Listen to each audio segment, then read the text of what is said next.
What's up, Stitches? My name is Michael and welcome to part 2 of my two-part series recreating this dress worn by Ariana Grande on The Tonight Show.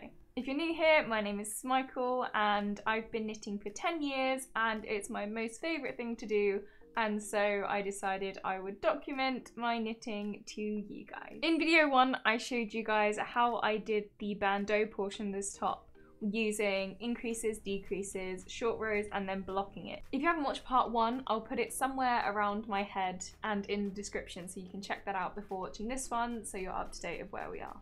In this video, I'm going to be showing you how I did the skirt, the bobbles and the hem and the straps. If you like this video, please do give it a like. It really helps me out and lets me know what you guys want to see. Next time, as I've mentioned before, I'm going to be recreating the Harry Styles cardigan. So if you're excited for those videos, then subscribe down below and click the notification bell so you don't miss any of my uploads. I also stream on Twitch every Monday, Tuesday and Thursday, so if you're interested in hanging out with me, then do check out twitch.tv/SmichaelGoesKnitting. And I also have an Instagram where I post my finished objects and work in progresses, so if you're interested in seeing more of what I'm doing, then follow me on Instagram. I'll also be putting out the call for testers on Instagram, so follow me over there if you're interested in testing this design. Okay, I've spoken for long enough now, let's get into the video.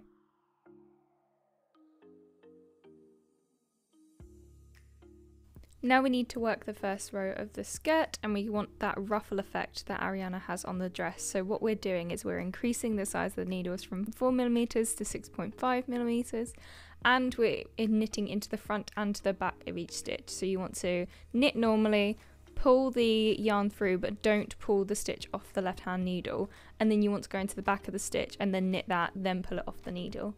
It's quite difficult to get the hang of and it's quite tricky to do in this situation because the needles are 2.5mm difference, so it is quite tricky, but you've got to do this for every stitch so it increases and makes the skirt big and puffy and ruffly.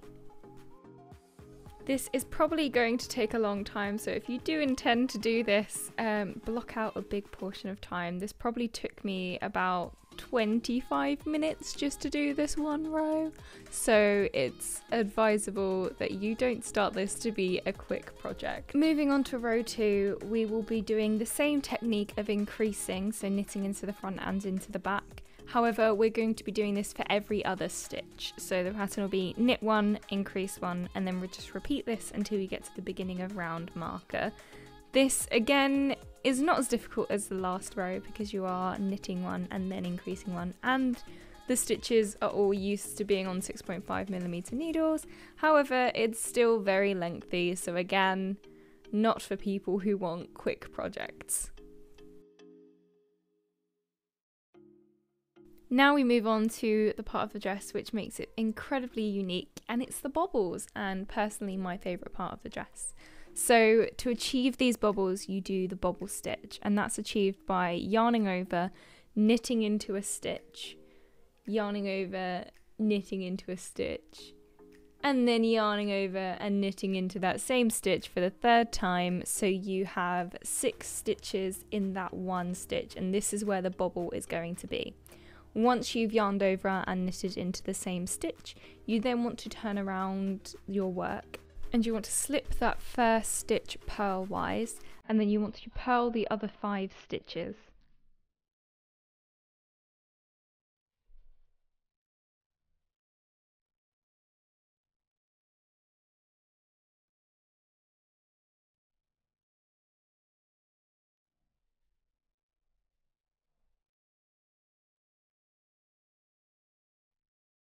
Now that you've purled those 5 stitches, you want to turn back around to the right side of the work and you want to slip the first stitch and then knit the 5 stitches.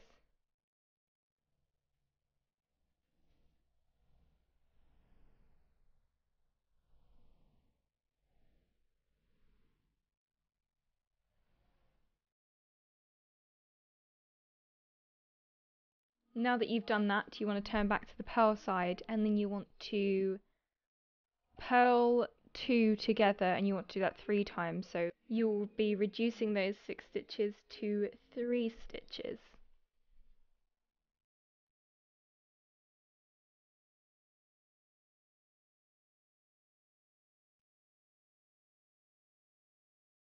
Now that you've purled the last 2 stitches together, you want to turn back to the right hand side of your work. You want to slip the first of the 3 stitches onto your right hand needle. Then you want to knit the remaining 2 stitches of the bobble stitch together. Now that you've done that, the original stitch that you slipped, you want to pull that up and off the needle, and so you're left with 1 stitch. So you haven't increased any stitches, you haven't decreased any stitches from before starting. You have the same number of stitches, and then what I like to do is poke from the back to kind of fluff out the bobble a bit more. So that's the bobble stitch, and you want to repeat that in pattern many times. It does take a while to do, but I think the result is very pretty. So what I have done here is I've knit 8 and then I've done a bobble into the 9th stitch. So I knit 8, find the 9th stitch, and I do the yarn overs, I do the purls, I do the knits, I do the purling 2 together, and then I do the knitting, and I just repeat that over and over until I get to the end. Once I've completed a bobble row, I'll then knit 4 rows, and then the 5th row will be a bobble row, and I just continue to do that, alternating so that they're in a diamond shape rather than all in a straight line. And yeah, that's what I do until I get to the bind off. So it's a big portion of the project, but it's very much worth it for the end result, which you'll see later in the video. So I continue to do the knit rows and then the bobble rows, making my hand hurt, so I had to stretch it out. I'm not exactly sure how long it took me to knit because I wasn't keeping track of the days, and I didn't spend all day every day working on it. I just kind of picked it up when I was filming, and also just generally when I had a moment to do it. So here's a little progress update. After a few rows of the bobble stitch and knit stitches, it's looking to be the way I wanted it to be. It's got the nice ruffles and the bobbles are all looking uniform, so I'm very happy with how it's going. Just need to do that many more times to make the skirt long enough. After many days and hours of working on this dress, it is long enough. I put the active stitches on some spare thread and tried it on, and it looks as I wanted it to, and as you can tell, I'm incredibly happy. So now it's time to bind off. I chose to do the I-cord bind off because I find that it looks very neat, and it was kind of the look I was going for. So to start off the I-cord bind off, you have to cast on 3 stitches onto your right hand needle, and then you need to move those 3 stitches from the right hand to the left hand needle. It may be slightly tricky just because of the cast on that I used here. It's not the best, and the yarn is pretty slippery on metal needles, so bear with me. But then I want to work with these 3 stitches to make the I-cord. So what I'm going to do is I'm going to knit the first one. I'm going to struggle to knit into the second one and then eventually knit into it.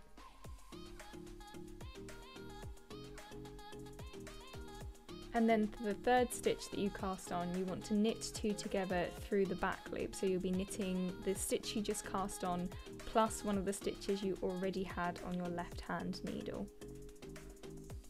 So then you knit those through the back loop, and then you have 3 stitches on your right hand needle. You move those back to your left hand needle, and then you repeat the cycle. So it's knitting those 3 and then putting them back to the left hand needle and continuously working them. So every round you are binding off 1 stitch, so it does take a while, but as you'll see as we go on, the finished product of this is very neat and very pretty. And what you're basically doing is the yarn is on the left hand side of your active stitches, so it makes it curl round, so you get a nice rounded finish. You don't really need the stitch marker there, so I flung it off, but you can kind of see where you begin and where you end, so there shouldn't be too much confusion once you've bound off a few of the stitches. Now, as you can see here, this is a nice bind off. It's very clean, very uniform. All the stitches are pretty much the same, and so it gives a nice finish. So I asked on Instagram what sort of straps I should do, and you guys chose to do spaghetti strap over tied at the top, so that's what we're going to do. Now you want to decide where to have your straps. What I did is I found the end of the short rows, went one to the right, and then I marked that off, and that's where my strap is going to be. What I then did was pick up 3 stitches along the top row of my dress like so.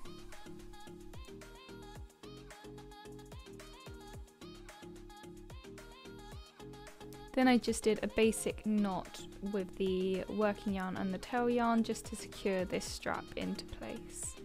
Now, very similar to the I-cord bind off, what you want to do is you have those 3 stitches on the right hand needle, you then want to move them to the left hand needle and then knit those 3 stitches. So you just knit the 3 stitches, they will be on your right hand needle, you then slip all 3 of them back to the left hand needle, and then start again. It's a really simple process, it's easy to do, and it ends up looking really nice.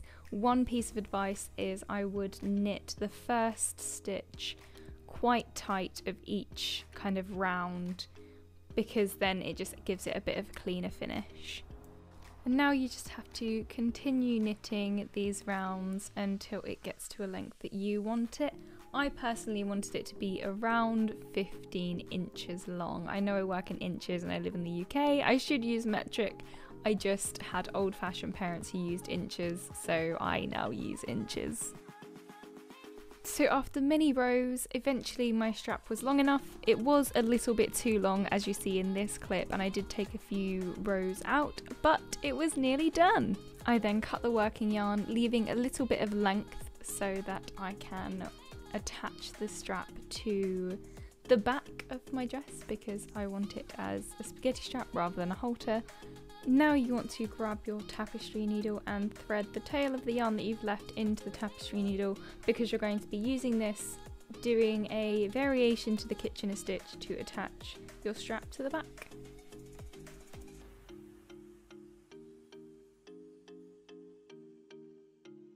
So I'm going to be completely honest, I am not 100% sure how to explain what I'm doing.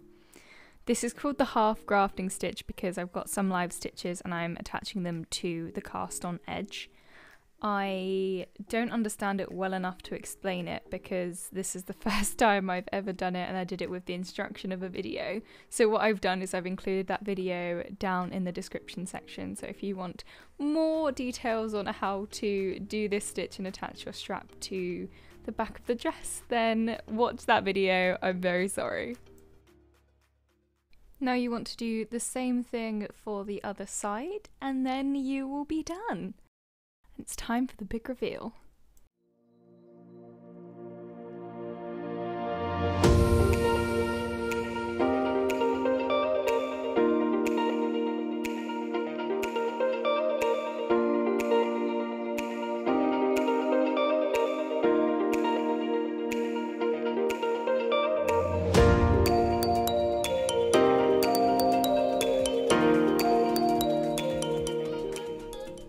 There we have it. That is the finished dress that was inspired by Ariana Grande. I've not named the dress yet. I'm not really sure what names. If you have any suggestions, do leave them down in the comments below. This dress did take me a while to complete, but I think it was definitely worth it. I love how it's turned out. I love how it looks. It's so soft. It's so comfy. I'm so happy with it. If you are still watching the video, thank you for sticking with me right to the end. I appreciate you very much. If you like this video, please do give it a like, that really helps me out. And if you're looking forward to me recreating the Harry Styles cardigan, then subscribe so you don't miss any of my uploads. I think I'm going to try and do it in a challenge and try and challenge myself to knit it within a certain amount of time. Let's see how that goes. As I mentioned before, I'm still in the grading process of this pattern, but it will be released, but I will need testers. So if you are interested in testing this design, head on over to my Instagram at @SmichaelGoesKnitting to make sure you are aware when the testing call goes out. As I mentioned before, I stream on Twitch every Monday, Tuesday and Thursday. I'm happy to answer any questions or just have general chats about knitting over there. So that is twitch.tv/SmichaelGoesKnitting. If you don't want to wait for the pattern, I have shown you all the techniques I use to make this dress and you want to figure out yourself, please do. I'd love to see how you do. Use the hashtag #SmichaelKnit comments on Instagram if you do so. I'm trying to have a bit more of a consistent upload schedule now. I've got some more video ideas and I'm going to be working on those. So hopefully I'll be seeing you soon. Stay wholesome and happy knitting.